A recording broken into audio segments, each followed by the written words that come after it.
First of all, experience matters. I've been in this job for 4 years. I know the problems that are on our plate and I know how to solve them. And we have no time for a learning curve considering the chaos coming out of DC and the really important issues that we have to solve right here in Seattle. I would say my efforts to put addiction treatment and recovery at the center of the city's agenda. Why is that important? Because the fentanyl crisis and addiction are fueling both our public safety challenges and our chronic homelessness challenges. And by looking at providing more access to on-demand treatment so that people can get well and recover, we'll solve two problems at once, but it's also the morally right thing to do. Because it is not normal to walk around downtown and see people bent over from fentanyl and just walk on by. For too long, we have been ignoring the people that are deteriorating and dying on our streets.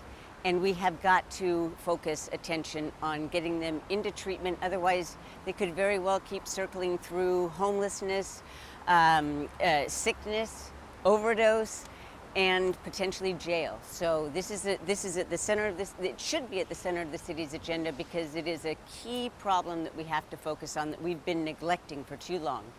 In fact, you know what I'll tell you? I was shocked to learn when I started that the city doesn't even offer rehab. I checked myself into rehab during COVID, and it helped me. And I was surprised to learn that we don't do that. We offer a very limited set of services for people to be able to manage an addiction, but we also have to look at providing the services that will help people get over any substance use disorder, including meth, not just opioid use disorder.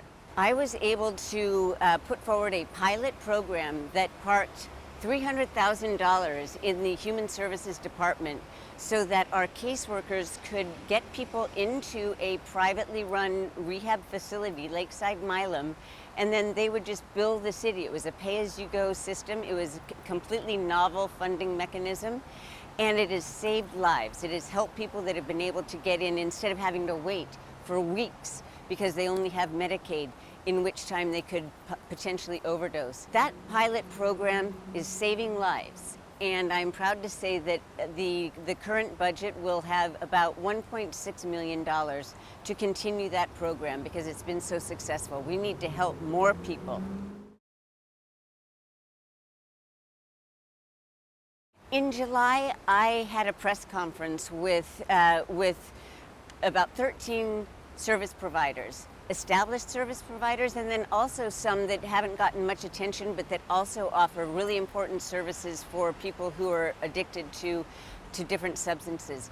And I was announcing a resolution that listed about 9 or 10 investments that we should be able to make with the new money that the mayor was going to put forward through the public safety sales tax increase. I am proud to say that now that that legislation is before us, we're going to be voting on it today, those services will be getting paid for in this budget, hopefully. You know, when I was elected, it was a time when kids couldn't play in parks on their play fields. Small businesses were boarded up in our neighborhood business districts, and you know, some of them never came back. This is not the city it was in 2021, and it's not the city it'll be tomorrow, because I'm going to continue to build on the results I've delivered. I just recently started an initiative to reform permitting. Our broken permitting system was holding small businesses back from being able to make changes, improvements in their commercial spaces. Also, it was slowing down housing construction and really just a hassle for anybody that was just trying to remodel their house. I've launched permitting reform that will unlock economic activity and make it easier to build housing and help our small businesses.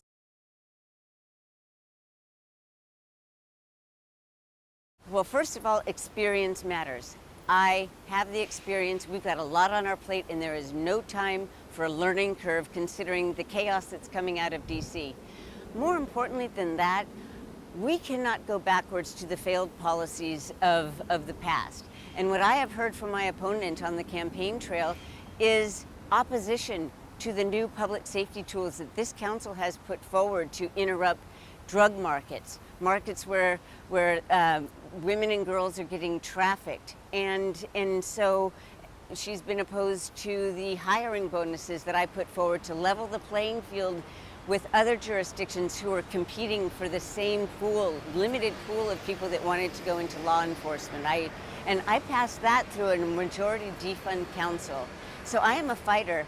I see what I want to do, and I push it through to the end because because we've got a lot of problems on our plate, and these are the things that will fix them. In these uncertain times, with everything that's going on in our city right now, and the chaos coming out of DC, what Seattle needs right now is a fighter, someone with experience taking on tough fights and winning them. And one example is me taking on entrenched business districts to force workforce housing in the Stadium District. And that will be 100% union built. It will make Pioneer Square and the CID safer communities because it'll bring more eyes on the street. There are so many benefits from that initiative, but my opponent opposed that at a time when we've got a housing affordability crisis. So I look at problems and I look for the solution and then I push it through, and that is the kind of leader that you need in City Council right now. We do not have time for on-the-job training. From day one, I show up. When other council members' offices were dark in January 2022, my staff was here every single day, fully staffed, because the best way to serve the public, is in person. My opponent dropped out of the only debate that was scheduled for my race. What is she hiding? Maybe she's hiding the fact that she has no plans. Maybe she doesn't want to, or maybe she knows that the plans would not be well received. The point is, if she's too afraid to show up to a debate, how is she going to face ICE? How is she going to stand up to Trump and all the other chaos that could be coming out of DC that we don't even know about right now?